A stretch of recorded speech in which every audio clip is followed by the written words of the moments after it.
అందరికీ నమస్తే. మా ట్రాన్స్జెండర్ల జీవితంలో జరగబోయే మొట్టమొదటి ఘట్టం ఎట్లా ఉంటుంది?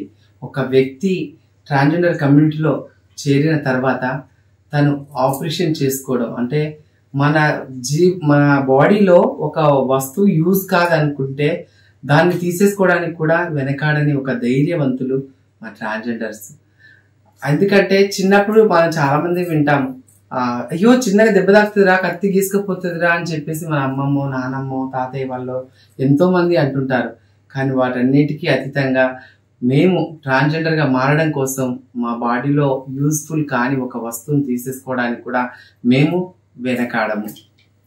అలాంటి ఈ ఘట్టం ఏంటంటే, ఒక వ్యక్తి ట్రాన్స్జెండర్ గా మారి మా కమ్యూనిటీలో సామీల్ అయిన తర్వాత తనకు సీజరింగ్ ఏదైతే ఉంటుందో ఆపరేషన్ చేసుకున్న తర్వాత 41 days తను ఎంత నరకం అనుభవించో, ఎంతో బాధలు పడి, అది మొత్తానికి తర్వాత ఒక రోజు ఒక 41 days తర్వాత పాలు అనే కార్యక్రమం జరుగుతుంది. ఇప్పుడు మీరు చూడబోయే కార్యక్రమం అదే.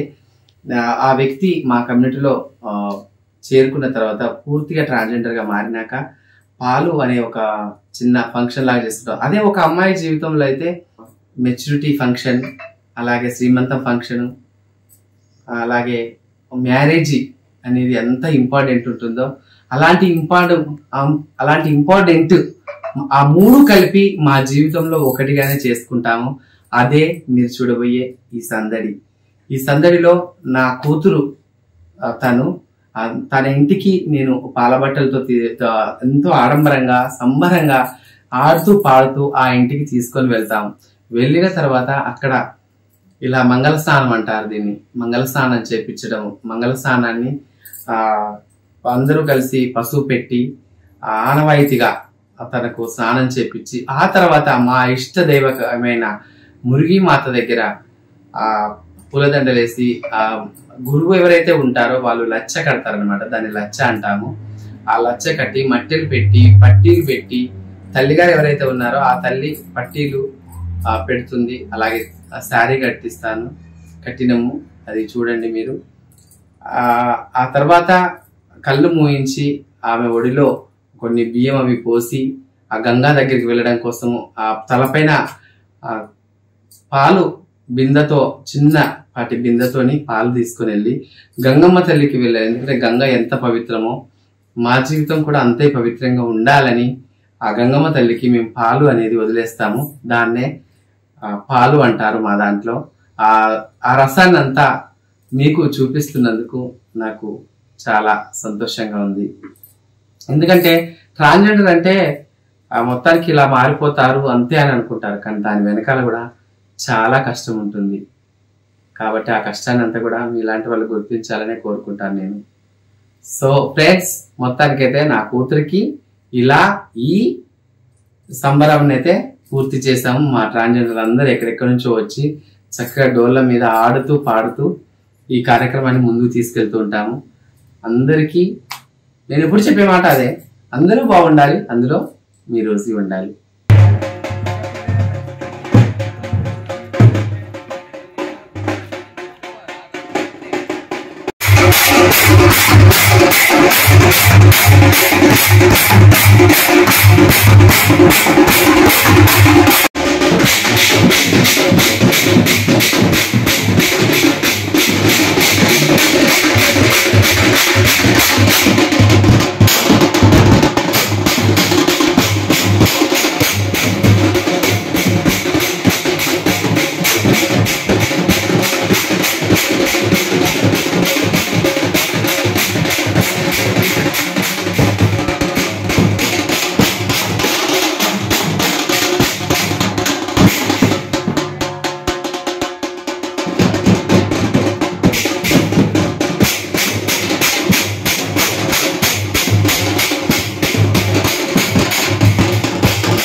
తెలంగాణ చటాయికి అస్సలాం వాలేకుం. అమ్మా నా చేల జగద్గిరి గుట్ట కృష్ణవేణి నాయకమ్మాయి పాల సందర్భంగా వాళ్ళ తల్లైనటువంటి మా గురుబాయి హన్మకొండ రంజిత మాలకమ్మ తన కూతురు కోసము పాల బట్టలు, పట్టీలు, పండ్లు, పలహారాలు అన్ని కూడా బ్యాండ్ మేళాలతో అంగరంగ వైభవంగా తీసుకొచ్చారమ్మా. సభీ మాయంకు సనద్ రహీ.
మాంగళ్యం తంతునా అని పాడండి.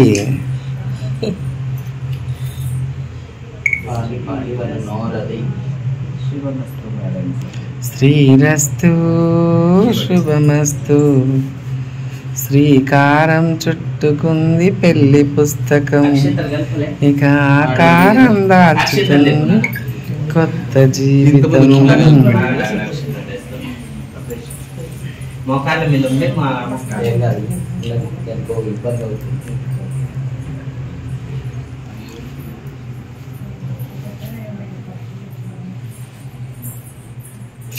సో ఇది ఫ్రెండ్స్, ఒక ట్రాన్స్ అబ్బాయి ట్రాన్స్ ఉమెన్ గా మారితే మాలో ఎంత కష్టం ఉంటుందో, దానికి ఎంత తతంగం ఉంటుందో మళ్ళీ మళ్ళీ చెప్తున్నాను. ఒక అమ్మాయి లైఫ్ లో మ్యారేజ్ ఫంక్షన్, అలాగే శ్రీమంతము, పెళ్లి, ఈ 3 ఘట్టాలైతే ఏవైతే ఉన్నాయో అది మా లైఫ్ లో ఒకే ఒక ఘట్టంగా మేము భావించుకొని ఈ కార్యక్రమం అంతా జరిపించాము. మీరు ఒక 10 నిమిషాలే ఈ వీడియోని చూస్తారు, మామూలుగా వదిలేస్తారు కావచ్చు. కానీ ఆ 10 నిమిషాల వెనకాల మా ఎంత కష్టం ఉందో, మా జీవితంలో మేము ఎన్ని కష్టం పడి ఒక స్త్రీగా, పరిపూర్ణ స్త్రీగా మారడానికి మా ప్రయత్నాలు ఎన్ని ఉంటాయో, ఆ బాధలు ఎన్ని ఉంటాయో, ఆ 41 days మేము అనుభవిస్తే కానీ బయటికి రాలేము. ఇది మా జీవితంలో జరిగే సంఘటనలు, ఘట్టాలు అన్ని మీకు చూపించడం కోసం. ఎందుకంటే ట్రాన్స్జెండర్ శారీ కట్టుకునే ఉంటారు అని అనుకుంటారు, కానీ దాని వెనకాల మా కథ ఎంత ఉంటుందో, ఆ చరిత్రకు మూలం తిరగాలంటే, మేము ఒక ఆడపిల్ల రూపాలను దాచాలంటే ఈ 41 రోజు మాకు మా లైఫ్ లో చాలా ఇంపార్టెంట్. కానీ మీరు 10 నిమిషాలే చూస్తారు ఈ వీడియోను, కానీ మా జీవితం అందులో ఉంది. ఒక ట్రాన్స్ ఉమెన్ గా మారడానికి, ఒక బాయిగా తల్లి కడుపులో నుంచి పుట్టి ఒక ట్రాన్స్జెండర్ అని తను తెలుసుకున్నప్పుడు మళ్ళీ ట్రాన్స్ ఉమెన్ గా మారేటప్పటికీ ఇన్ని కష్టాలు మేము పడాల్సి వస్తుంది. సో మీరందరూ దీన్ని చూసి ఒక సహృదయంతో ఆదరిస్తారని నేను మనస్ఫూర్తిగా కోరుకుంటున్నాను. ఇప్పుడు చెప్పే మాటే అందరూ బాగుండాలి, అందులో మీ రోజీ ఉండాలి.